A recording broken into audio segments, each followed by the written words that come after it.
আমরা গাজীপুর এসেছি তাহারিমা জান্নাত সুরভি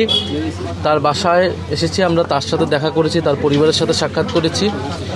এবং আপনারা জানেন যে তাহারিমা জান্নাত সুরভিকে একটি মিথ্যা মামলায় তাকে জেলে দেওয়া হয়েছিল, 11 দিন তাকে জেল খাটতে হয়েছে এবং আজকে তার রিমান্ড চাওয়া হয়েছিল, 2 দিনের রিমান্ডও মঞ্জুর করা হয়েছিল এবং তার বয়সের ব্যাপারটাকে লুকিয়ে রিমান্ড মঞ্জুর করেছিলেন আদালত। এবং পরবর্তীতে সোশ্যাল মিডিয়া সহ আমাদের যারা জুলাই গণ অভ্যুত্থানের নেতাকর্মীরা রয়েছেন তারা এই বিষয়ে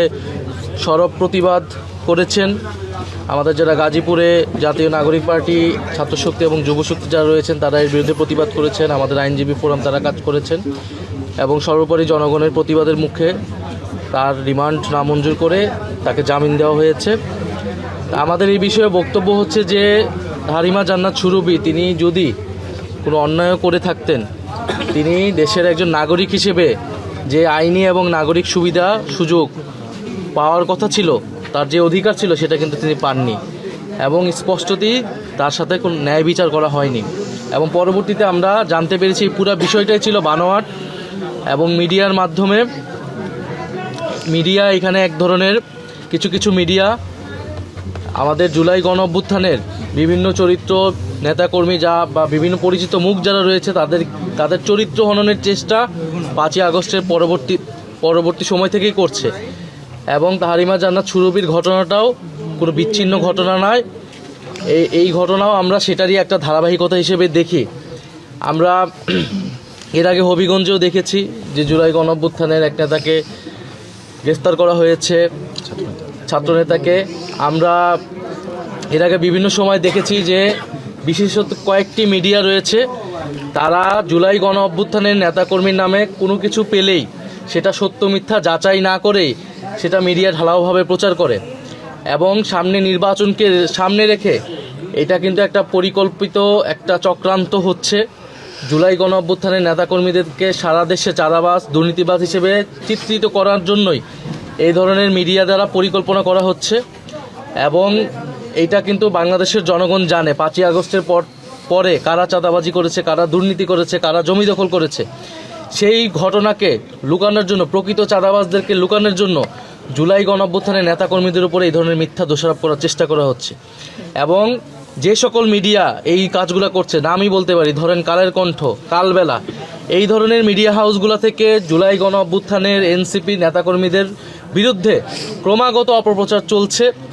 এবং এই মিডিয়াগুলো কারা পরিচালনা করছে, তাদের মালিক, তাদের সম্পাদকদের কারা বসিয়েছে 5ই আগস্টের পরে, এটাও কিন্তু বাংলাদেশের মানুষ জানে। ফলে আমরা নির্বাচনকে ঘিরে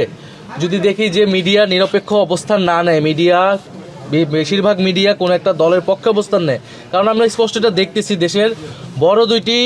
মিডিয়া হাউসের সম্পাদক তারা একটি দলের মঞ্চে উঠে বক্তৃতা দিচ্ছে, একটা দল বিজয়ী হবে সেই ধরনের প্রচারণা করছে। ঠিক একটা মিথ্যা জরিপ ছেড়ে এক ধরনের পরিস্থিতি তৈরি করা হচ্ছে যে নির্বাচনে যেই কারচুপি হবে, নির্বাচনে যেই ভোট ডাকাতি হওয়ার পরিকল্পনা করা হচ্ছে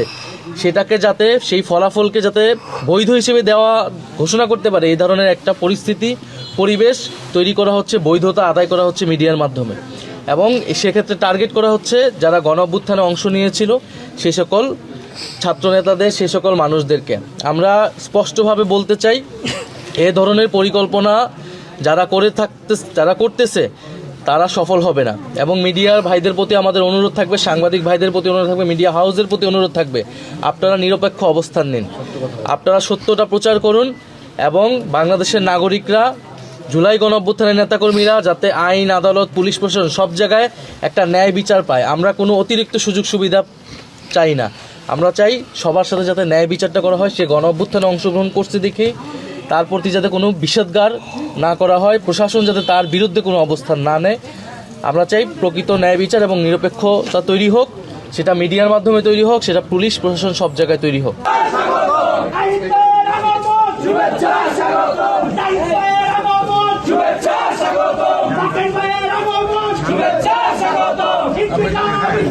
জিন্দাবাদ জিন্দাবাদ